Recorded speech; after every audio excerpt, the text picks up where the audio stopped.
اور ان کی لیڈرشپ کو ٹارگٹ کریں گے تو پھر لوگ نکل کر کھڑے ہو جائیں گے اور رجیم چینج ہو جائے گا اور ہم اپنی مرضی کی حکومت بنا دیں گے اور ایران کو ہم اس طرح کر دیں گے. وہ تو سارا کا سارا ان کا فیل ہو گیا. ان کی اسیسمنٹ کی بھی غلطی تھی. یعنی آج کی دنیا میں اتنی بڑی ٹیکنالوجی اور اتنی بڑی انٹیلیجنس کے بعد یہ ان کا ٹوٹل فیلئر ہے. اور یہ امریکہ کو سمجھنا چاہیے کہ یہ اس وقت وہ کتنے زوال اور ڈھلان کا شکار ہے. ایران نے جس طرح سے ریزسٹ کیا ہے یہ بہت بڑی بات ہے اور ہمیں مکمل طور پر اس کو سپورٹ کرنا چاہیے, اس لیے کہ ان کے پاس تو کوئی دوسرا راستہ ہی نہیں تھا. انہوں نے اپنی لیڈرشپ کی قربانی دی ہے, اپنے نوجوانوں کی اور بچیوں کی جس کے اوپر بمباری کی گئی ان کی قربانی دی ہے, اپنے جتنے انفراسٹرکچر ہے وہ اس کو برداشت کر رہے ہیں ان پہ بمباری, اور جتنے بھی سینسیٹیو چیزیں ہیں وہ سب جھیل رہے ہیں اور اس کے باوجود ڈٹ کر کھڑے ہوئے ہیں. اب ٹرمپ کہہ رہا ہے کہ بات کرو اور وہ کہہ رہے ہیں کہ نہیں, بات کرنے کے لیے ایجنڈا طے کرو, اور یہی ایک اہم چیز ہوتی ہے. تو میں سمجھتا ہوں کہ ایران نے تو انتظار کیا جا رہا ہے, امریکہ جو ایران نے اپنا جواب دیا ہے اب انتظار کیا جا رہا ہے کہ ڈونلڈ ٹرمپ اس کے اوپر کیا جواب دے. 6 دن انہوں نے 15 نکات انہوں نے دیے. جی ہاں, اور اس کے بعد اب مزید 10 دن دے دیے ہیں. اس کا مطلب یہ ہے کہ ان کے پاس ان کو سجائی نہیں دے رہا. اس کی وجہ ہے کہ پوری دنیا میں امریکہ بدنام ہو رہا ہے. خود امریکی عوام پہلی مرتبہ یہ ہو رہا ہے کہ اپنے پریزیڈنٹ کے خلاف ان کا رد عمل ہے. ان کی پارٹیوں میں پرابلم پیدا ہو گئی ہے, ان کے بجٹ کے ایشوز آ گئے ہیں, پوری دنیا میں توانائی کا ایک بحران پیدا ہو گیا ہے, خلیجی ریاستیں الگ پریشان ہیں. اور خلیجی ریاستوں میں تو یہ بات بہت واضح ہو کر سامنے آئی کہ وہ امریکہ جس کو ہزاروں بلین ڈالر انہوں نے دے دیے, وہ امریکہ ان کی سیکیورٹی نہیں کر رہا, باقی سب کچھ کر رہا ہے. لوٹ مار کا نظام چل رہا ہے. یعنی پہلے بھی سینکڑوں ارب جو ہے وہ ڈالر انہوں نے لیے ہوئے تھے, اور ابھی پچھلا آپ کو یاد ہوگا پچھلے سال جو دورہ فرمایا تھا ڈونلڈ ٹرمپ نے, جس میں تحفے بھی وصول کیے تھے, اور کہیں 400 بلین ڈالر, کہیں 600 بلین ڈالر, کہیں 1000 بلین ڈالر کے معاہدے ہو رہے تھے, اور ڈیٹا سینٹرز کی بات ہو رہی تھی. اب خلیجی ریاستوں کو پتہ چلا کہ یہ تو ساری کی سارے جو اڈے ہیں وہ تو اسرائیل کو پروٹیکٹ کرنے کے لیے ہیں, اور اسرائیل کا ایجنڈا یہ ہے کہ پورے جو ریاستیں ہیں ان کی جو ہے وہ سر نو صف بندی کی جائے, اور اس کا جو گریٹر اسرائیل کا ہے وہ خواب ہے وہ پورا کیا جائے. اس وقت امریکہ ایک یرغمال ریاست ہے. ایک طرف وہ لوگ ہیں کہ جو صہیونی ہیں, زائنسٹ ہیں, اور ان زائنسٹ میں نہ صرف یہ کہ اسرائیل کے یہودی زائنسٹ ہیں بلکہ کرسچن زائنسٹ بھی موجود ہیں جو خود امریکہ میں بڑی تعداد میں ہیں. اور دوسری طرف انہیں جو لوگ یہ سارے کام انجام دے رہے ہیں ان میں وہ ہیں جو شیطان کی پرستش کرنے والے پجاری ہیں, جو ایپسٹین رجیم ہے. اس وقت بیسیکلی جو امریکہ میں رجیم کام کر رہی ہے ڈونلڈ ٹرمپ کی سربراہی میں, وہ ایپسٹین رجیم ہے, پوری انسانیت کو کچل رہے ہیں. تو اس لیے اسرائیل دونوں طرف سے کام کر رہا ہے, ایک طرف جینوسائیڈ کر رہا ہے وہ فلسطین میں, اور دوسری طرف امریکہ کو استعمال کر کے اپنے مقاصد پورے کر رہا ہے. تو اس یرغمال طبقے سے جان چھڑانا صرف مسلمانوں کا کام نہیں ہے بلکہ خود امریکی عوام کا کام ہے کہ ان سے جان چھڑائیں, اس لیے کہ اب تو انہوں نے بیڑا غرق کر کے رکھ دیا ہے. بہرحال یہ بات بالکل واضح ہو گئی کہ امریکہ کو شکست ہو گئی ہے, اسرائیل کو شکست ہو گئی ہے, ایران کامیاب ہو گیا ہے, نقصان اس کا ہو رہا ہے, قیمت وہ ادا کر رہے ہیں, اور یہی حسینی راستہ بھی ہے. آپ نے جو بات کی نا کہ سارے مل کے اب تمام مسلمانوں کے کھڑے ہونے کا وقت آ گیا ہے, اس پر میں آگے چل کے بات کرتی ہوں, بڑا امپورٹنٹ سوال. لیکن اس سے پہلے میں چاہ رہی ہوں کہ ہم اسپیسیفکلی پاکستان کے حوالے سے بات کریں. پاکستان کی تھرو آؤٹ اس میں آپ نے پالیسی کو کس طرح سے دیکھا, کیونکہ پاکستان نے نہ صرف ایران میں جو کچھ ہوا اس کی مذمت کی, پھر جو گلف کنٹریز کے ساتھ ایران نے کیا اس کی مذمت کی گئی, نیوٹرالٹی کا پاکستان نے مظاہرہ کیا. شروع میں یہ بات ہوئی کہ پاکستان کا کس طرح کا اسٹیپ ہے, لیکن اب حافظ صاحب اب ایسا لگتا ہے کہ پاکستان نے جو راستہ چوز کیا تھا وہ شاید سب سے بہتر راستہ تھا, کیونکہ آج یہی پاکستان ہے جو ایران کو اور امریکہ کو ایک میز پر لانے میں کامیاب ہوا ہے. اسلام آباد پر سب کی نظر ٹکی ہوئی ہیں, میڈیشن پاکستان کروا رہا ہے. نہیں, یہ بات پاکستان کی پوزیشن تو بہت نازک تھی, اور لیکن الحمدللہ پاکستان اس لحاظ سے بہت اہمیت رکھتا ہے کہ وہ ایک مسلم دنیا کی واحد نیوکلیر پاور ہے. جیو اسٹریٹجک پوزیشن اس کی بہت زبردست ہے, اور وہ سب سے اپنے پورے وقار سے بات کر سکتا ہے. مجھے لگتا ہے کہ یہ تو ٹھیک ہے کہ ہم نے ایران کا ساتھ دیا, اور ایران کے لوگوں نے بھی ہماری جو ہے تعریف بھی کی اور شکریہ بھی ادا کیا ہے, دونوں بار. لیکن موقف کے اعتبار سے بھی بہت واضح طور پر امریکہ اور اسرائیل کی کنڈمنیشن ہونی چاہیے. اس سے آپ کی نیوٹرلٹی متاثر نہیں ہوتی ہے, حق بات تو آپ کو کہنی پڑے گی. اور آپ تو اب اسرائیل کی طرف سے بیانات دیکھ رہے ہیں, ان کا ہدف تو پاکستان کا نیوکلیئر پروگرام ہے. اب ٹھیک ہے کہ ہم اس پر ریئیکٹ کرتے ہیں اور کہتے ہیں کہ ہم بھی دیکھ لیں گے, لیکن بات یہ ہے کہ بات تو سمجھنے کی ہے نا, کہ وہ تو ہمیں اپنے دشمن کی فہرست میں رکھتے ہیں.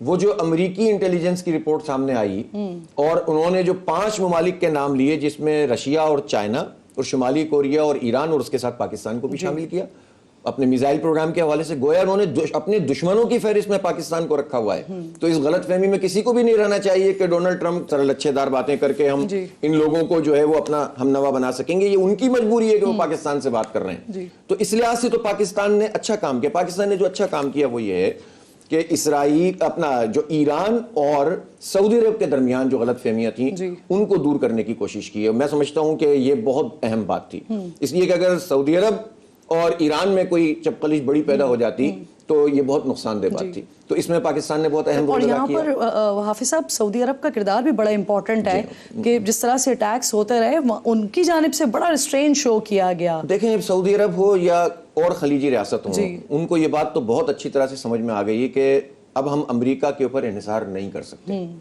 اور جو غلطیاں ہو گئی ہیں وہ ہو گئی ہیں. یہ ہماری اپنی نااتفاقیاں, یہ ہماری اپنی لڑائیاں, ہماری اپنی پراکسیز ہیں جس کے نتیجے میں آج ہمیں یہ حال دیکھنا پڑا ہے. لیکن اب یہ بات سب کو سمجھ میں آ رہی ہے کہ جو اسرائیل ہے وہی در حقیقت اسی کا ایجنڈا آگے بڑھ رہا ہے. اس لیے ہم یہ سمجھتے ہیں کہ پاکستان نے اچھا رول ادا کیا, سعودی عرب نے بھی اس مرتبہ ذرا جو تحمل کا مظاہرہ کیا, اور ایران کی طرف سے بھی اگر دیکھیں ایران نے ایک بات تو بہت واضح کی تھی اور اس نے کہا تھا کہ بھئی دیکھیں جہاں جہاں امریکی اڈے ہیں, جب امریکہ ہم پر حملہ کرے گا تو ہم امریکہ پہ تو بمباری نہیں کر سکتے نا, ہم تو ان کی فوجیوں پر ان کے اڈوں پر ریٹیلیٹ کریں گے. تو وہ کام انہوں نے کیا ہے.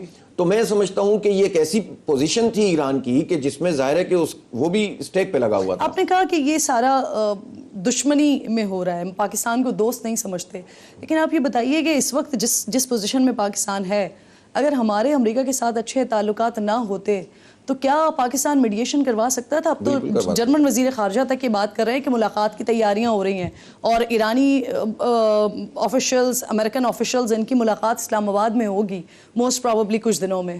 دیکھیں پاکستان کی جو ڈپلومیسی ہے ٹھیک ہے, اگر اس میں اچھا رول پلے کر رہے ہیں, محنت کر رہے ہیں, کام کر رہے ہیں تو چلیں کچھ کام بھی کریں. ماضی میں کافی جو ہے وہ خرابیاں بھی کرتے رہے ہیں. ابھی میں بورڈ جو پیس بورڈ ہے اس پہ بھی بات کروں گا کہ اس میں تو ہم نے بالکل ہمارا ٹوٹل ڈیزاسٹر تھا. لیکن جہاں تک اس بات کا تعلق ہے کہ پاکستان کی کوئی اگر پاکستان کے تعلقات اس نوعیت کے نہیں ہوتے امریکہ سے تو ہم اس وقت کیا کر رہے ہوتے. امریکہ پھر بھی ہم سے ہی بات کرتا, اس لیے کہ پاکستان کی پوزیشن ایسی ہے. پاکستان ایک نیوکلیئر پاور ہے, پاکستان کی جیو اسٹریٹجک پوزیشن ہے, پاکستان چائنا کا پکا دوست ہے, پاکستان کے پاس ٹیکنالوجی ہے, پاکستان کے پاس ہیومن ریسورس ہے, پاکستان کے پاس منرلز ہیں. تو پاکستان کو کوئی اس طرح سے نظر انداز کر کے خطے میں کوئی کام نہیں کر سکتا. اس لیے یہ بات اگر پاکستان کے حکمرانوں کی سمجھ میں آ جائے نا تو انہیں پھر چاپلوسیاں کرنے کی ضرورت نہیں ہے, نوبل پرائز کے لیے اس کو اناؤنس کرنے کی ضرورت نہیں ہے. ویسے بھی ہمارا مقام اس طرح کا ہے. اب یہ ہے کہ آپ کی پوزیشن ہے, امریکہ اس کو کنسیڈر کر رہا ہے. حافظ صاحب کیا آپ نہیں سمجھتے کہ یہ جو آپ باتیں کر رہے ہیں یہ سچویشن بھارت کے پاس بھی ہے نا, نیوکلیئر پاور بھارت بھی ہے, لیکن اگر پاکستان کو چوز کیا جاتا ہے کسی چیز کے لیے تو یہ پاکستان کا کریڈٹ نہیں ہے. آپ سمجھتے ہیں ایران کی پاکستان سے تعلق کی جو نوعیت ہے وہ بھارت سے جتنی بھی آپ کی ٹائز ہوں اور تجارت ہو ایران کی, لیکن بھارت وہ کام نہیں کر سکتا. اور بھارت نے تو جا کر اسرائیل کی گود میں بیٹھ کر کھلم کھلا اعلان کر دیا نا. تو جنگ سے 2 دن پہلے اگر ان کا اسٹریٹجک دورہ ہوا ہے اور وہاں پر جو ہے یہود اور ہنود مل کر یہ اعلان کر رہے ہیں کہ ہم سب پارٹنر ہیں اور ہمارے دشمن بھی بہت واضح ہیں, تو اس سے تو پتہ ہونا چاہیے کہ انڈیا تو یہ رول ادا نہیں کر سکتا کسی بھی صورت میں, یہ رول پاکستان ہی ادا کر سکتا ہے. میں اس موقع پہ کوئی کنٹروورسی نہیں پیدا کرنا چاہتا, اس لیے کہ یہ پورے پاکستان کا معاملہ ہے اور ہم جماعت اسلامی کم از کم یہ سمجھتی ہے کہ جب معاملہ ملک کا آتا ہے نا تو پھر ہم اپنی چھوٹی باتوں کے اندر تفریق پیدا نہیں کرتے. یعنی ہر وہ کام جس سے ملک کو نقصان ہو سکتا ہے اس سے بچنے کی کوشش کرتے ہیں. اب مجھے یہ فرمائیے کہ ایران جنگ جس آغاز ہوا اس میں, پھر افغانستان کا معاملہ بھی, ایک سائڈ پہ افغانستان کا معاملہ چل رہا ہے, ایک طرف ایران کا معاملہ چل رہا ہے. اس پر آپ کی آج سے تقریباً 15-20 دن پہلے رمضان میں وزیر اعظم صاحب سے بھی ایک میٹنگ ہوئی تھی, انہوں نے آپ کے ساتھ کچھ تفصیلات وغیرہ شیئر کی تھی. مطمئن ہوئے تھے آپ اس سے؟ نہیں, مطمئن تو ظاہر نہیں ہوئے تھے, چونکہ افغانستان کے معاملے پہ ہمیں تشویش ہے بہت. ہمیں معلوم ہے کہ افغانستان کی سرزمین دہشت گردی کے لیے استعمال ہو رہی ہے, اور یہ بات صرف ہم نہیں کہہ رہے, خود جب افغانستان کے لوگوں سے بات کی جاتی ہے تو وہ اپنی بے بسی کا بعض اوقات اظہار کرتے ہیں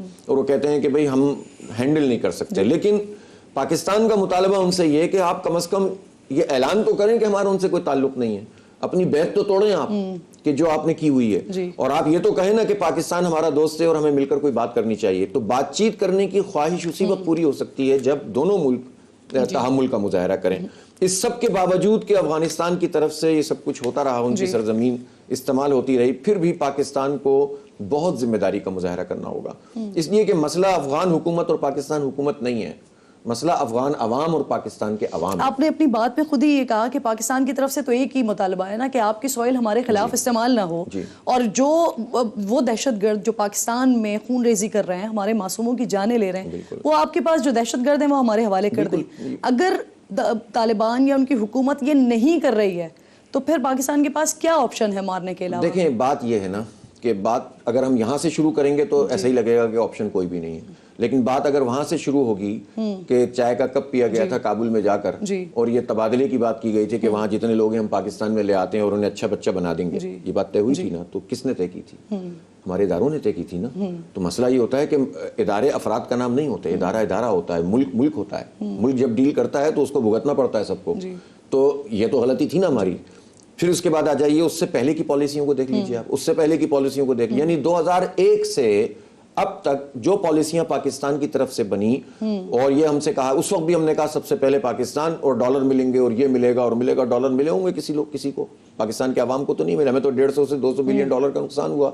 اس وقت تک کوئی دہشت گردی نہیں تھی، دہشت گردی شروع ہوئی، را نہیں تھی، را گھس گئی، بلیک واٹر آ گئی، امریکی CIA آ گئی، موساد آ گئی، اور بعض ہم ظاہر ہے ہمیں نام لینا مناسب نہیں ہے، کچھ ایسے ملک بھی آ گئے کہ جو دوستی کی آڑ میں ہمارے ساتھ دشمنی کرتے رہے۔ حافظ صاحب، آپ نے 2001 سے تھرو آؤٹ پالیسیز کی بات کی، دیکھیں پالیسی 2001 کی ہو یا پھر جو آپ نے وہ ہوٹل کی تصویر کا تذکرہ کیا، پالیسی وہ ہو، مقصد تو ایک ہی تھا نا، وہ پاکستان میں سیٹلمنٹ کی بات ہو یا وہاں پر ہی پیسے دے کر سیٹل کرنے کی بات ہو، مقصد ایک ہی تھا کہ پاکستان میں دہشت گردی نہ ہو۔ اب جب اگر وہی ہو رہی ہے، پھر آج یہ پتہ چلتا ہے کہ نور ولی محسود بھی افغانستان میں ہی بیٹھا ہوا ہے، پھر پاکستان کے پاس کیا آپشن رہ جاتا ہے؟ پاکستان کے پاس آپشنز ہیں اور میرا خیال ہے اس کو بروئے کار لایا جاتا ہے، لیکن جس لیول پر لانا چاہیے اس میں مجھے کچھ کمی محسوس ہوتی ہے، اور میں سمجھتا ہوں کہ وہ رائٹ ٹائم ہے، اب جس نے جو ایڈونچر کرنا تھا کر لیا، اب یہ ٹائم ہے کہ علماء دونوں طرف کے، انٹرنیشنل علماء کی تنظیمیں ایسی موجود ہیں جو معاملات میں دلچسپی لے کر چیزوں کو ایڈریس کر سکتی ہیں، پھر وہ تاجر جو بارڈر کے دونوں طرف تجارت کرتے ہیں، جن کا بہت بڑا اسٹیک ہے، اس کو لوگ نظر انداز کرتے ہیں۔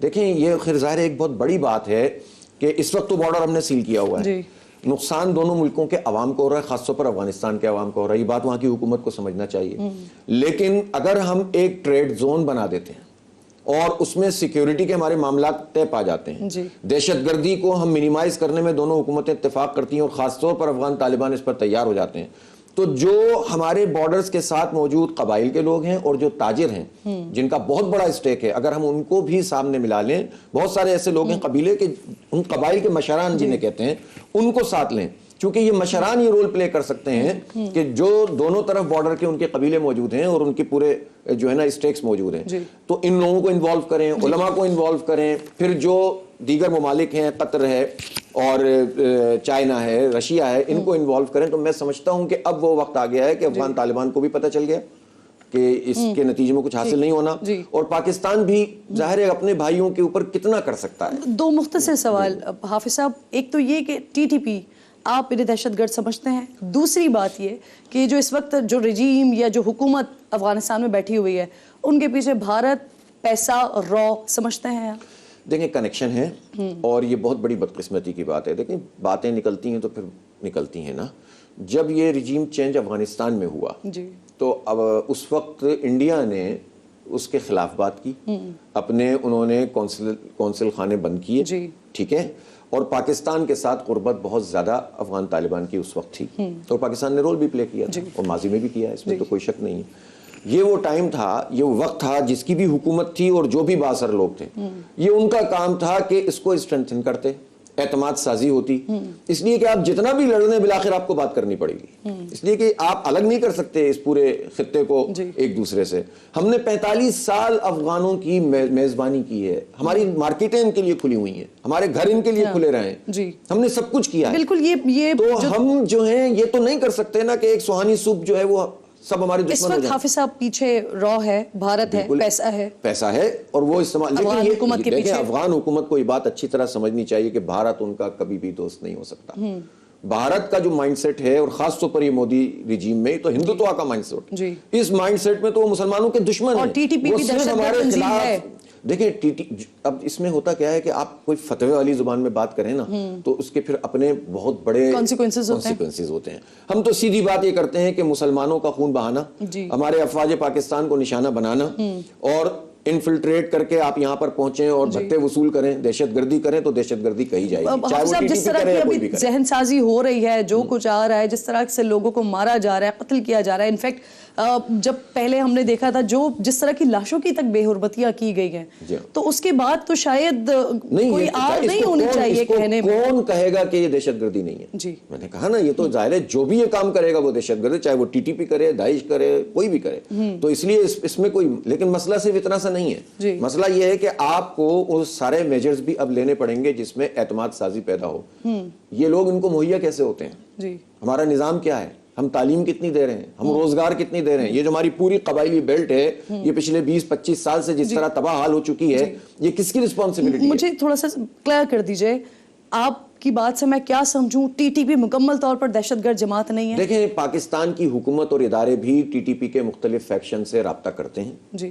یہ ایسی باتیں نہیں ہیں کہ جس کو آپ ایبسولوٹ نو اور ایبسولوٹ یس کر دیں. میں سمجھتا ہوں کہ دہشت گردی ٹی ٹی پی کرے یا کوئی بھی کرے, اس کو دہشت گرد کہا جائے گا جو دہشت گردی کرے گا, اور جو بات چیت کرے گا, جو قانون کے اور آئین کے فریم ورک میں کام کرے گا, جو ہے وہ پاکستان کا آئین میں تو حاکمیت اعلیٰ اللہ تعالیٰ کی ہے, اس کو قبول کرے گا تو وہ ٹھیک ہے. ابھی آپ نے آغاز میں ایک بات کہی کہ پاکستان کو کھڑا ہو جانا چاہیے, بورڈ آف پیس سے نکل جانا چاہیے, اور اس کے لیے پھر آپ نے بتایا بھی کہ کون کون سے کنٹریز, یعنی کہ امریکہ کے خلاف رشیا, چائنا کے ساتھ مل کر پاکستان سٹینڈ لے لے. مثال کے طور پر حافظ صاحب, اگر پاکستان سٹینڈ لے بھی لیتا ہے تو دیگر کون سے ممالک ہوں گے جو پاکستان کے ساتھ اس انیشیٹو میں کھڑے ہو جائیں گے, کیونکہ آلموسٹ سارے ہی بورڈ آف پیس میں تو شامل ہیں. اچھا دیکھیں, بورڈ آف پیس نا اس وقت تو عملاً فلاپ ہو گیا, اس لیے کہ ٹرمپ تو آیا تھا کہ جناب میں امن قائم کروں گا اور نوبل پرائز مجھے ملے اور میں دنیا میں امن کا چیمپئن بنوں گا. ایران جنگ کے بعد تو اس کی یہ پوزیشن ہی ختم ہو گئی ہے. لیکن جو بورڈ آف پیس تھا وہ ٹیکنیکلی اس لیے غلط تھا کہ وہ اقوام متحدہ کے بالکل پیرلل ذاتی طور پر ٹرمپ کے ادارے کے طور پر کام کر رہا تھا. کچھ کر نہیں رہا تھا نا حافظ صاحب, ایٹ لیسٹ جنگ بندی تو ہوئی, جنوسائیڈ تو رکا وہاں پہ. جب پاکستان جیسے نیوکلیئر طاقت ٹرمپ کو نعوذ باللہ خدا کا درجہ دینا شروع کر دے اور اس کی بات مان لے اور اقوام متحدہ میں اپنا کیس پلیڈ نہ کرے بلکہ اس قرارداد کی حمایت کر دے جس میں ایبسٹین کیا تھا چائنا اور روس نے, اور ہم نے مخالفت میں اس کی کیوں کی تھی, نہیں کرنی چاہیے تھی. اس بورڈ آف پیس میں اگر پاکستان نہیں جاتا تو ترکی اور سعودی عربیہ اور باقی لوگوں کے لیے بھی ایک اچھی مشاورت کے بعد ہم یہ راستہ بنا سکتے تھے. اب جو کچھ ہونا تھا ہو گیا. اب بہترین موقع ہے کہ اس پوری سچویشن کو دیکھتے ہوئے آپ میڈیشن کریں, بے شک کرنی چاہیے, لیکن بورڈ آف پیس سے باہر آ جانا چاہیے.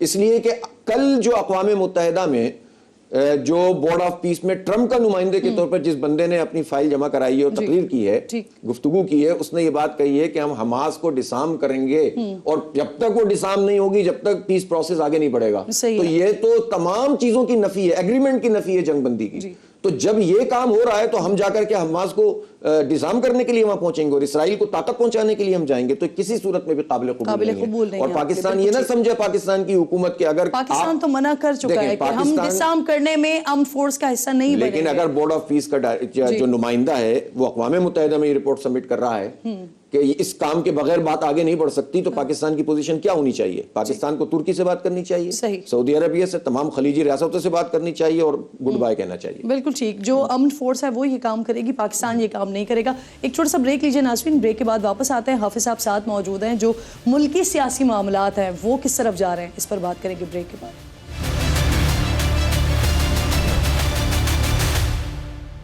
پروگرام میں ایک بار پھر آپ کو خوش آمدید کہوں گی. میرے معزز مہمان حافظ نعیم الرحمان صاحب ساتھ موجود ہیں. حافظ صاحب, سینیٹر مشتاق کے حوالے سے بات کر لیتے ہیں. جماعت چھوڑ کر گئے, افسوس ہوا یا آپ سمجھتے ہیں کہ پارٹی کے لیے بہتر فیصلہ کیا انہوں نے؟ نہیں, میرا خیال ہے ہر ایک کو اس بات کا حق حاصل ہے کہ وہ جماعت میں رہے یا چھوڑ دے. جماعت اسلامی میں وہ والا کام تو ہوتا نہیں ہے جو یہاں ہوتا تھا کہ پارٹی سے گیا تو دنیا سے ہی چلا گیا, تو یہ تو جماعت نہیں کرتی. تو ہر ایک کو اس کا حق حاصل ہے, اور سینیٹ صاحب نے اگر اس کو بہتر سمجھا ہے, اپنے لیے راستہ منتخب کیا ہے, تو کوشش کریں اس بات. صحیح. گورنر سندھ کی تبدیلی ہوئی اور بڑی اچانک سے ہوئی. اس سے پہلے کہ میں یہ پوچھوں, میں وہ اگین سینیٹر صاحب کی طرف چلی گئی, یہ جماعت کے لیے بہتر ثابت ہوا ان کا فیصلہ؟ نہیں, میرا خیال ہے دیکھیں, جماعت اسلامی میں تو ہم چاہتے ہیں کوئی فرد بھی ہم سے دور نہ ہو زیادہ سے زیادہ، بلکہ ہم تو چاہتے ہیں اور مزید لوگ آئیں. آپ کو افسوس ہے ان کے کیوں جانے نہیں ہوگا؟ کسی بھی فرد کے جماعت کے جانے سے افسوس تو ہوگا، لیکن ظاہر جماعت ایک ڈسپلن کا نام ہے. ایک جماعت میں کئی جماعتیں تو نہیں چل سکتی. جماعت کا امیر تو ایک ہی ہوتا ہے، چاہے کو اچھا لگے یا برا لگے برداشت تو کرنا پڑتا ہے، قبول کرنا پڑتا ہے، اور وہ ہوتا بھی منتخب ہے. ان کی طرح تو وہ یہ کہتے ہیں کہ امیر کی وجہ سے میں نے نہیں چھوڑا، میں تو پہلے ہی چھوڑ چکا تھا. اب کہنا میں اس موضوع پہ بات اس لیے نہیں کرنا چاہتا کہ میرا منصب یہ نہیں ہے کہ میں اس پر بات کروں. صحیح، جی بالکل ٹھیک. چلیں اب اگر آپ مجھے اجازت دیں تو میں صرف یہ اگر پوچھ سکوں، وہ کہہ رہے ہیں کہ جماعت ایک ہے لیکن اس کے اندر گروپس سب کے الگ الگ ہیں. ایسا نہیں ہوتا ہے. جماعت اسلامی ایک ہے، اور جماعت اسلامی ہی تو وہ جماعت ہے جس میں مکمل شورائیت ہوتی ہے. اختلاف رائے ہوتا ہے، اختلاف رائے تو باعث برکت ہوتا ہے. اور اگر آپ اختلاف رائے کو ذاتی مخالفت بنا لیں تو پھر یہ فیصلے کرنے پڑتے ہیں. تو اختلاف رائے کرتے ہوئے جماعت اسلامی آج چل رہی ہے، اور الحمدللہ بھرپور طریقے سے چل رہی ہے اور آگے بڑھے گی انشاءاللہ. ٹھیک، اب ذرا گورنر کے حوالے سے بات کر لیتے ہیں. یہ اچانک کراچی میں تبدیلی ہوئی. ہم کافی عرصے سے یہ باتیں سنتے تو تھے کہیں نہ کہیں سے، لیکن ایم کیو ایم بڑا اس پہ اپنا اسٹانس رکھتی تھی کہ ایسا کچھ نہیں ہونے والا. پھر ہمیں یہ پتہ چلا کہ ایم کیو ایم کو تو شاید ہوا ہی نہیں لگی، ان کو پتہ ہی نہیں لگا. ان کے لوگوں نے آ کے بتایا کہ ہم سے کوئی ڈسکشن ہی نہیں کی گئی. کیا وجہ لگتی ہے آپ کو؟ وہ جو کانفرنس ہوئی تھی کراچی میں، وہ وجہ لگتی ہے؟ نہیں کچھ بھی نہیں. دیکھیں ایم کیو ایم تو اب ریلیونٹ ہے ہی نہیں. یہ تو زبردستی لا کے بٹھا دیا. گورنر کی تبدیلی کی بات کر رہے ہیں. نہیں، گورنر بھی کیا تھے؟ جب گورنر بنے تھے تب یہ لوگ اختلاف کر رہے تھے. آپ ذرا اسٹیٹمنٹ اٹھا کر دیکھ لیجئے، خالد مقبول صاحب کے اور فلاں کے اور فلاں کے. تو پتہ چلا کہ وہ تو اس وقت بھی انہوں نے کہا تھا کہ ہمیں پتہ ہی نہیں ہوتا اور ہمارے میں سے ہی کچھ نہ کچھ کر دیا جاتا ہے. تو یہ 3 4 5 8 10 دھڑے جو ان کے بن گئے ہیں، تو عوام میں تو اب یہ ہے نا کہ پورے 5000 پولنگ اسٹیشن میں سے ایک بھی نہیں جیت سکی ایم کیو ایم، بلکہ 20,000 پولنگ بوتھ میں سے ایک بھی نہیں جیت سکی. 15 سیٹیں ان کو دیں، پھر 2 اور بڑھائیں، اور پھر اس کے بعد مزید بھی بڑھ گئیں. تو سیٹیں تو ان کو 50 دے دیں، 5,000 دے دیں، لیکن پاکستان کے بلکہ کراچی کے، حیدرآباد کے عوام نے تو ایم کیو ایم کو ایک طرح سے مطلب بالکل ہی اٹھا کے. اور اگر مجھے مختصراً بتا سکیں آپ وجہ کیا سمجھتے ہیں اس کی، کیوں تبدیلی ہوئی ہے گورنر کی؟ پہلے ان کے ہاں پہلے سے طے تھا میرے خیال ہے، یہ جو بھی بندر بانٹ تھی پی ڈی ایم کی، تو اس میں طے تھا نا کہ گورنر تو نون لیگ کا بنے گا. تو اسی کے مطابق کیا ہے. میرا تو خیال ہے دیر سے کیا ہے انہوں نے. پہلے کر دینا چاہیے تھا. نہیں، ان کی بندر بانٹ کا مسئلہ ہے بھائی. گورنر بن جائے، وزیر اعلیٰ بن جائے، وزیر اعظم بن جائے، ہیں سارے فارم 47 والے. اچھا، اب فارم 47 کی آپ نے بات کی، میں نے اس پر بھی بات کرنی تھی لیکن وقت بہت تیزی کے ساتھ جا رہا ہے. مجھے فرمائیے، آپ نے اپنی نشست تھی آپ کی PS 129، اس کو آپ نے قبول کرنے سے انکار کیا تھا. مجھے یاد ہے آپ کی پوری پریس کانفرنس اینڈ آل، لیکن وہ سیٹ اب بھی حافظ صاحب آپ کے ہی نام پر ہے. تو اگر تو اس کے لیے پھر آپ کوئی قانونی راستہ کیوں نہیں لے رہے ہیں؟ قانونی راستہ تو ان کو اختیار کرنا چاہیے نا، کہ جنہوں نے غلط طریقے سے کیا تھا. میرے پاس تو ایک ہی قانونی راستہ تھا کہ فارم 45، اس فارم 45 پہ تمام پولنگ ایجنٹ کے نام تھے، ان کے شناختی کارڈ تھے، ان کے تھم تھے. اور میں تو یہ چاہتا ہوں کہ اسی فارم 45 پہ پورے پاکستان کے نتیجے مرتب ہوں. میری اپنی سیٹ پہ جب یہ ہوا کہ 500-700 ووٹ کم، میرے 30,000 کے قریب ووٹ تھے، جماعت کے ووٹ تھے، اور میں نے دیکھا کہ جب یہ کم ہے تو بس نہیں لینی سیٹ. نہیں، اس کا قانونی طریقہ تو یہ ہے کہ آپ اسپیکر کو ایک ریٹرن میں اپنا استعفیٰ دے دیں. نہیں دوں گا اسپیکر کو. اس کی وجہ یہ کہ اس کا مطلب ہے کہ میں قبول کروں گا، پھر مجھے حلف لینا پڑے گا. حلف لینے کا مطلب ہے کہ میں اس کو مانتا ہوں. تو میں کیوں مانوں؟ میں تو نہیں مانتا. اور میں نے یہ بتا دیا ان لوگوں کو. جب یہ بتا دیا اور پوری دنیا کے سامنے پریس کانفرنس کر دی، تو پھر اس کے بعد یہ ان کا کام ہے نا الیکشن کمیشن کا، کہ وہ پھر جو سیکنڈ والا نمبر ہے اس کو دینا سیٹ. لیکن یہ تو کچھ کرنا ہی نہیں چاہتے. اصل میں یہ تو ایکسپوز ہو گئے اس میرے ڈیسیشن کے نتیجے میں. پورے پاکستان میں 2024 کے الیکشن کی جو کریڈیبلٹی تھی وہ دھڑام سے آ کر گر گئی. اللہ کا شکر ہے کہ اللہ نے ہم سے یہ کام لے لیا.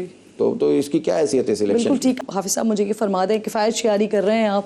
پیٹرول کے پرائز جہاں پر گئے، اس کے بعد پورے ملک میں کفایت شعاری مہم حکومت کی طرف سے بھی چلائی جا رہی ہے، عوام سے بھی اپیل کی جا رہی ہے، آپ کر رہے ہیں؟ مریم بی بی 11 ارب روپے کا جہاز بیچیں، کفایت شعاری مہم میں ڈالیں. 9 کروڑ روپے کا پیپلز پارٹی کے چیئرمین سینٹ کی گاڑی ہے، اس کو بیچیں. اسی کے ساتھ ساتھ یہ کریں کہ یہ پروٹوکول میں 35 گاڑیاں آئی ہیں، یعنی 2 سال میں ماشاءاللہ دورہ فرمایا ہے شہباز شریف صاحب نے. 3 گھنٹے بھی یہاں موجود نہیں رہے، اور لوگ کہتے ہیں وفاق کے حوالے کر دو. وفاق کا حال دیکھیں، نہ K4 بنا رہے ہیں، نہ KCR بنا رہے ہیں، نہ گرین لائنز 10 سال میں بنا رہے ہیں. کچھ بھی نہیں کرتے یہ لوگ، یہ کوئی اون ہی نہیں کرتا. اور 35 گاڑیوں کے ساتھ پروٹوکول میں آ کر جو ہے کفایت شعاری دکھا رہے تھے. تو اپنی کفایت شعاری تو یہ ٹھیک نہیں کر رہے، اسکول بند کر دیے، بچوں کا بیڑا غرق کر رہے ہیں تعلیم کا.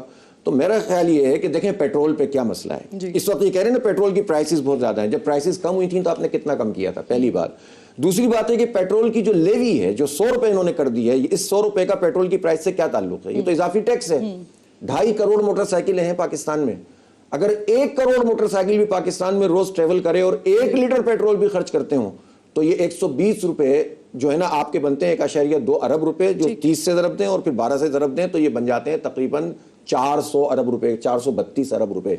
اسی طرح 40 لاکھ گاڑیاں جو چھوٹی گاڑیاں ہیں جی ان کے پیسے بنتے ہیں 500 ارب روپے. یہ 800-900 ارب روپے تو آپ مڈل کلاس اور غریب اور بائکیا اور طالب علم اور مزدور اور کسان اس سے وصول کر رہے ہیں.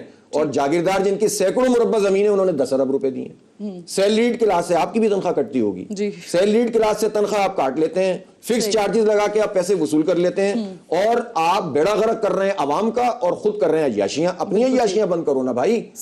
آئی پی پیز کو 2000 ارب روپے دے رہے ہیں اس بجلی کے جو بن نہیں رہی. 49,000 میگا واٹ ہماری کیپیسٹی ہے, پیک 25,000 ہماری جو ہے کنزمپشن ہے, اور اس وقت 14,000 کنزمپشن ہے. باقی پیسے پاکستان کے غریب عوام جمع کرا رہے ہیں ان چند آئی پی پیز کو. ان کی پیمنٹ ڈیفر کرو جب تک یہ جنگ چل رہی, کم از کم اس پہ تو بند کر دیں, تو یہ سارا مسئلہ حل ہو جائے گا. جب آپ کی دوبارہ ملاقات ہو تو آپ کو ضرور یہ تجاویز وزیر اعظم صاحب کو دینی چاہیے. حافظ صاحب ساتھ ہی موجود ہیں, کچھ مزید اہم سوالات ہیں جو حافظ صاحب سے پوچھتے ہیں ایک بریک کے بعد.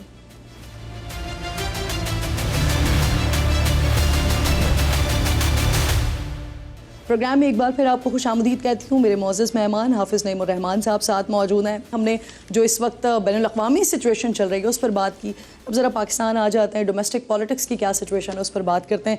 حافظ صاحب, ملکی سیاست آپ کو کس طرف جاتی ہوئی نظر آ رہی ہے؟ اور اگر ملکی سیاست پہ بات ہوتی ہے تو پچھلے کچھ سالوں سے پاکستان تحریک انصاف ہی سب سے زیادہ اہم جماعت کے طور پر ڈسکس ہو رہی ہوتی ہے. یہ فرمائیے, ابھی عید پر ہم نے دیکھا عمران خان صاحب کے بیٹوں سے ان کی بات کروائی گئی, ان کی ضمانت یا ان کے رہائی کے حوالے سے ان کی جماعت تو کہہ رہی ہے کوشش ہو رہی ہے, لیکن جو خان صاحب کا طرز تخاطب کہہ لیجئے یا جس طرح کی وہ گفتگو کرتے ہیں, یا پھر بیٹوں کی بات کے فوراً بعد ہم نے دیکھا کہ انہوں نے عدلیہ کے اوپر بڑی شدید تنقید کی ہے. تو آپ کو لگتا ہے کہ جو خان صاحب کی راہ میں, رہائی کی راہ میں جو رکاوٹ ہے وہ بیسکلی یہی ایک مسئلہ ہے, ان کا طرز تخاطب ہی ہے, ان کا انداز ہی ہے؟ دیکھیں, بنیادی طور پر اس سے قطع نظر کہ کون کیا ہے, اصولی بات یہ ہے کہ جو پولیٹیکل لیڈرشپ ہے اس کو پولیٹیکل گراؤنڈ پر جیل میں نہیں ڈالنا چاہیے. اور سارے سیاسی اختلافات کے باوجود ہمارا موقف یہی ہے کہ عمران خان صاحب ایک سیاسی قیدی ہیں اور ان کو رہا ہونا چاہیے. اور جو بھی کیسز ہیں ٹھیک ہے, عدالتوں میں ثبوت ہیں. دیکھیں نا, وہ جو بھی 9 مئی کا واقعہ تھا اس کی بالکل پراپر انکوائری ہونی چاہیے, بجائے اس کے کہ ایسی عدالتوں کے ذریعے سے کام لیا جائے جو خود ہی آپ تشکیل دیتے ہیں, خود ہی ترمیمیں کر کے اپنی مرضی کی چیزیں بناتے ہیں. تو اس سے تو عوام کا اعتبار تو نہیں ہے. تو خان صاحب کو تو رہا ہونا چاہیے. اور اگر کرپشن کے الزامات ان کے اوپر ہیں تو پھر نواز شریف صاحب اور زرداری صاحب کو کہاں ہونا چاہیے؟ یہ تو پاکستان کے کسی بچے سے بھی پوچھیں گے تو اس کو وہ کھولی نہیں ملے گی جہاں پر ان کو ڈالا جائے. اس لیے میں سمجھتا ہوں کہ یہ باتیں کرنا سب جانتے ہیں. یہ حکومتیں یہی کام کرتی ہیں کہ ایک آتی ہے تو دوسرے کو اندر کر دیتی ہے, دوسرے آتی ہے تو پہلے کو اندر کر دیتی ہے. یہ سلسلہ تو اب ختم ہونا چاہیے. اس سے پہلے والی حکومت میں بھی یہی ہوا, خان صاحب کی حکومت میں بھی اور موجودہ حکومت میں بھی یہی ہو رہا ہے. غلط کیا. اچھا, اب جہاں تک اس بات کا تعلق ہے کہ دیکھیں, مینڈیٹ کا جو ہے نا احترام کرنا چاہیے. یہ مینڈیٹ کا احترام کرنا جو ہے وہ کسی فرد کا احترام نہیں ہے, پاکستان کے عوام کا احترام ہے, پاکستان کے آئین کا احترام ہے. جب بھی آپ مینڈیٹ کے الرغم اس کے برخلاف جب کاروائیاں ڈالتے ہیں تو ٹرسٹ ڈیفیسٹ پیدا ہوتا ہے عوام, کیونکہ عوام جس کو ووٹ ڈالتے ہیں تو جب ان کی مرضی کا بندہ نہیں آتا تو آپ کا اعتماد بحال نہیں ہو سکتا. آپ کچھ بھی کر لیں, آپ کتنے بھی بڑے چیمپئن بن جائیں, یہ اعتماد کبھی بھی بحال نہیں ہو سکتا. تو پاکستان کے تمام جو ارباب اختیار ہیں میں ان سے کہتا ہوں کہ یہ کام ان کو کرنا پڑے گا کہ پاکستان کے عوام میں جب تک ٹرسٹ نہیں آئے گا, جب تک آپ مسئلہ حل نہیں کریں گے. آپ بحرانوں سے گزر رہے ہیں, آپ کو اندرونی بحران ہیں, آپ کے ہاں بیرونی قوتیں آپ سے میڈیشن تو کروا رہی ہیں لیکن بی ایل او کو سپورٹ بھی تو کر رہی ہیں. وہی تو انفلٹریٹ کرتے رہے ہیں, انہوں نے بیڑا غرق کیا ہے. دہشت گردی امریکہ کی وجہ سے ہے پاکستان میں. تو اس لیے یہ سمجھنا کہ جناب اس کے ذریعے سے مسئلہ حل ہو جائے, مسئلہ تو پاکستان کے عوام سے جب تک پاکستان کے صاحب اقتدار لوگوں کی دوستی نہیں ہوگی, اور وہ دوستی ہوگی مینڈیٹ کا احترام کر کے. جس کا بھی مینڈیٹ ہو صحیح اس کو لائیں, اور باؤنڈریز ہونی چاہیے سب. سیاستدان, بدقسمتی یہ ہے کہ سیاستدانوں کا پرابلم کیا ہے, سیاستدان اپنی پارٹی میں جمہوریت نہیں لاتے, یا تو خاندان پہ چلتی ہے یا جو ہے ڈکٹیٹرشپ پہ پارٹی چلاتے ہیں. سیاستدانوں کا پرابلم یہ ہے کہ انہیں الیکٹیبل چاہیے ہوتے ہیں. سیاستدانوں کا پرابلم یہ ہے کہ انہیں اسٹیبلشمنٹ کی چھتری چاہیے ہوتی ہے. اگر اسٹیبلشمنٹ غلط حرکت کر رہی ہے تو پھر سیاسی جماعتوں کو بھی تو اپنے آپ کو ٹھیک کرنا چاہیے نا, کڑوا گھونٹ پینا چاہیے اور برداشت کرنا چاہیے, محنت کرنی چاہیے. عوام کے ساتھ ہی عوام پر اعتبار کریں, اسٹیبلشمنٹ پہ اعتبار نہ کریں, ورنہ پھر یہی حال ہوگا سب کا. تو مجھے فرمائیے, اس میں وقت لگتا ہے. صحیح. حافظ صاحب, عمران خان صاحب کے رہائی کے لیے وزیر اعلیٰ نے اعلان کیا رہائی فورس بنانے کا، اور آج تو پھر یہ بھی اطلاعات آئیں کہ اس کی رجسٹریشن کا بھی آغاز ہو گیا ہے. آپ عرصہ دراز سے پاکستان کی سیاست کو دیکھ رہے ہیں، پاکستان کی سیاست میں عملی طور پر آپ خود موجود ہیں. یہ فورس وغیرہ بنانے سے رہائیاں ہو جاتی ہیں؟ نہیں، یہ تو ظاہر ہے. دیکھیں نا وہ کیا کریں. ان کا پرابلم یہ ہے کہ وہاں نا جو پی ٹی آئی کا پرابلم ہے وہ یہ ہے کہ عمران خان ہیں اور عمران خان ہیں اور عمران خان ہیں. 1 نمبر سے لے کر 1000 نمبر تک بھی عمران خان ہے. اس کے علاوہ تو پارٹی ایگزسٹ ہی نہیں کرتی. جس پر وہ ان کی طرف سے ہوگا اس کو لوگ قبول کرتے ہیں، جب وہ ہاتھ ہٹاتے ہیں تو اس کو قبول نہیں کرتے. اب یہ ہر فرد ظاہر ہے جب کسی پوزیشن پہ آتا ہے تو اپنے آپ کو جسٹیفائی کرنا چاہتا ہے نا. تو پچھلے والے بھی قافلے لے کر جاتے تھے، 11 ضلعوں سے گزر جاتے تھے ایک دن میں، اور یہ والے بھی جو ہیں وہ کوشش کر رہے ہیں کہ اس کے ذریعے سے وہ اپنی جسٹیفیکیشن کریں. لیکن یہ بات اچھی طرح سے یہ جانتے ہیں جو سی ایم صاحب ہیں کہ یہ فورس بنانے سے مسئلہ حل نہیں ہوگا. اور فورس کا مطلب کیا ہے؟ ایک تو پولیٹیکل فورس ہوتی ہے. سیاسی مزاحمت تو بہترین چیز ہے، اچھی بات ہے، ہونی چاہیے.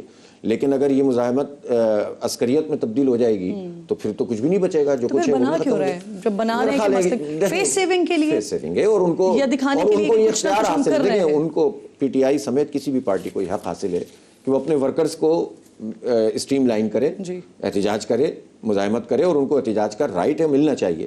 البتہ اس طرح کی کوئی چیز کا تاثر دینا کہ جس کے ذریعے سے ہم جا کے قبضہ کر لیں گے تو وہ تو ناممکن ہے اور نہ یہ کرنا چاہیے. اس سے اجتناب کرنا چاہیے.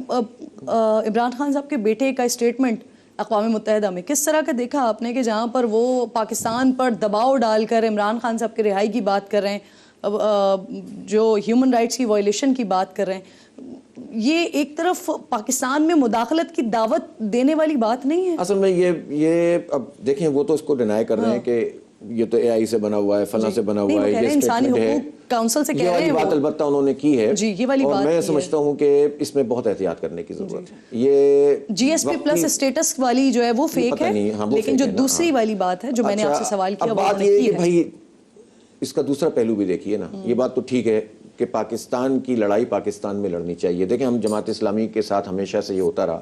ہمیں تو مولانا مودودی کو تو ملٹری کورٹ سے پھانسی کی سزا بھی ہوئی، جماعت اسلامی پر پابندی بھی لگی، لیکن کبھی جماعت اسلامی نے ملک سے باہر جا کر پاکستان کے خلاف بات نہیں کی. اس لیے کہ ہم جانتے ہیں کہ اس کے کانسیکوینسز کیا ہوتے ہیں، اور یہ بات ہمیں اپنی لڑائی خود لڑنی چاہیے، دم پیدا کرنا چاہیے. اس لیے کہ یہ پہلی مرتبہ نہیں ہو رہا پاکستان میں. بعض لوگ سمجھتے ہیں کہ یہ سیاستی ابھی شروع ہوئی ہے، شعوری ابھی شروع ہوا ہے، کامی ابھی شروع ہوا ہے. ایسا نہیں ہے، لوگوں نے بڑی قربانیاں دی ہیں، بڑی جدوجہد کی ہے. حافظ صاحب جماعت اسلامی تذکرہ جب کیا آپ نے تو مجھے بنگلہ دیش یاد آ گیا. بنگلہ دیش میں وہاں پر بڑا مومنٹم بنا، لیکن نتائج بڑے مختلف آئے.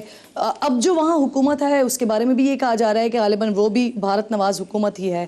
کیوں اتنا بڑا انقلاب آیا، اتنا کچھ مختلف ہم نے وہاں پر دیکھا، لیکن اس کے باوجود بھی وہ تبدیلی آ نہیں سکی ووٹ کے ذریعے؟ نہیں، بہت بڑی تبدیلی آئی ہے وہاں پر. دیکھیں جماعت اسلامی کی جو آخری انتخابی پوزیشن تھی وہ ویسی تھی جیسے تقریباً ہماری پاکستان میں، اور وہ حالات مجھے ویسے ہی لگ رہے ہیں کہ جس میں اب انشاءاللہ ہم بھی باؤنس بیک کریں گے. اللہ نے چاہا، ہم نے کراچی میں تو کر لیا، باقی بھی کریں گے. دیکھیں 3 سیٹیں تھیں جماعت اسلامی کی جو آخری پراپر الیکشن لڑا تھا. بعد میں تو پھر حسینہ واجد نے آ کر جو کچھ کیا تھا، اور پھر تو الیکشن کا ساری پارٹیاں بائیک آؤٹ بھی کر رہی تھیں. 15 سال 17 سال انہوں نے مسلسل جیلوں میں ڈال کے رکھا، پھانسیاں دیں، قتل کیا، گولیاں چلائیں، اور ہزاروں کی تعداد میں خواتین، طالبات، ان سب کو جیل میں ڈالا. اور الحمدللہ جماعت دوبارہ اٹھی اور جماعت اسلامی نے 2.25 کروڑ ووٹ حاصل کیے. پاکستان میں آج تک کی تاریخ میں کسی جیتنے والی پارٹی نے بھی آج تک کی تاریخ میں 2.25 کروڑ ووٹ حاصل نہیں کیے. جماعت اسلامی بنگلہ دیش نے اپوزیشن میں آنے کے باوجود 2.25 کروڑ ووٹ حاصل کیے، اور یہ سفر شروع ہوا ہے 30-40 لاکھ ووٹ سے. تو آپ سمجھ سکتے ہیں کہ وہ کتنی بڑی طاقت میں ہے. ہاں البتہ ایک پرابلم ہوئی ہے کہ جو اس وقت بی این پی ہے، ان کے جو اسٹیٹمنٹ میں دیکھ رہا ہوں تو اس کے نتیجے میں یہ تاثر بن رہا ہے کہ وہ اب بھارت کے ساتھ زیادہ اپنے آپ کو کمفرٹیبل کرنے کی کوشش کر رہے ہیں، اور ان کی خام خیالی ہو. حافظ صاحب جی ایس پی اسٹیٹس کے حوالے سے جو بات کی آپ نے، اگر انہوں نے اس اسمبلی میں یہ بات نہیں کی، لیکن اب جو سائیڈ لائن پہ میٹنگز ہو رہی تھی اس میں ضرور یہ والا تذکرہ ہوا ہے. اقوام متحدہ کے سائیڈ لائن ایونٹ میں انہوں نے یہ ضرور کہا ہے کہ جی ایس پی پلس جو فریم ورک ہے اس کے تحت پاکستان نے وعدہ کیا تھا کہ انسانی حقوق کے اصولوں کی پاسداری کرے گا، جو نہیں ہو رہی. پھر اسی طرح زلفی بخاری صاحب وہ بھی وہاں پر ان کے ساتھ ہی موجود تھے، تو وہ یہ کہتے ہیں کہ پاکستان کے پاس جی ایس پی کا جو درجہ ہے پلس کا وہ برقرار رہنا چاہیے، لیکن اس کے ساتھ ساتھ اس کی نگرانی بھی ہونی چاہیے. تو آپ کیا سمجھتے ہیں یہ ایسے پلیٹ فارم پر یہ بات کر کے اس جی ایس پی اسٹیٹس کو متنازع بنانے والی بات نہیں ہے؟ میرا خیال اس میں احتیاط ان کو بھی کرنی چاہیے. اور ایک مسئلہ پی ٹی آئی کا اس وقت یہ ہے کہ اس وقت پی ٹی آئی جس طرح میں نے کہا نا کہ امریکہ میں چند گروہوں کے ہاتھوں پورا امریکہ یرغمال ہے, پی ٹی آئی کا پرابلم بھی یہ ہے کہ کچھ ایسے لوگ جو سوشل میڈیا انفلوئنسر بنتے ہیں, کچھ ایسے لوگ جو لابنگ کے لیے فرم ہائر کرتے ہیں. اس وقت تو امریکہ میں لابنگ کے لیے پی ٹی آئی نے بھی اور حکومت نے بھی فرم ہائر کی ہوئی ہے, اور سب ڈونلڈ ٹرمپ کی خوشنودی حاصل کرنے میں کوشش کر رہے ہیں, کام کر رہے ہیں. یہ انہی کوششوں کا ایک تسلسل ہے. حالانکہ میں سمجھتا ہوں کہ یہ سب چیزیں بیکار ہوتی ہیں, اس سے کچھ حاصل نہیں ہوتا, اور اپنے ہی ملک میں اور اپنے ہی عوام کے ساتھ مل کر ہم جو سیاسی مزاحمت پیدا کر سکتے ہیں اسی سے حالات بدلتے ہیں, اور اس میں بڑے استقامت کا مظاہرہ کرنا پڑتا ہے. دنیا میں ایسا جہاں بھی مشکلات ہوتی ہیں اس میں یہ کام کیا جاتا ہے. تو میرا خیال ہے کہ پی ٹی آئی کو اس سے اجتناب کرنا چاہیے اور صحیح ڈائریکشن پہ کام کرنا چاہیے. ملک میں رہتے ہیں, ہاں البتہ میں یہ ضرور کہتا ہوں کہ جو انسانی حقوق کی خلاف ورزیاں ہو رہی ہیں وہ نہیں ہونی چاہیے. پاکستان میں یہ کوئی پولیس اسٹیٹ یا کوئی اس طرح کی اسٹیٹ تھوڑی ہے کہ جو چاہو کرتے رہو اور کوئی پوچھنے والا نہیں. بالکل ٹھیک. بہت بہت شکریہ حافظ صاحب, پروگرام میں آپ ساتھ موجود تھے. انتہائی اہم گفتگو مکمل طور پر اس وقت جو منظرنامہ ہے پاکستان کی سیاست کا یا پھر جو دنیا میں اور جو اس خطے میں چل رہا ہے اس پر حافظ نعیم الرحمان صاحب اپنی ماہرانہ گفتگو کر رہے تھے. وقت ختم ہو گیا پروگرام کا. انشاءاللہ ناظرین سے ملاقات ہوگی کل. اپنا اور اپنے ملک کا خاص خیال رکھیے. فلسطین کو, مقبوضہ کشمیر کو اپنی دعاؤں میں یاد رکھیے. اللہ نگہبان.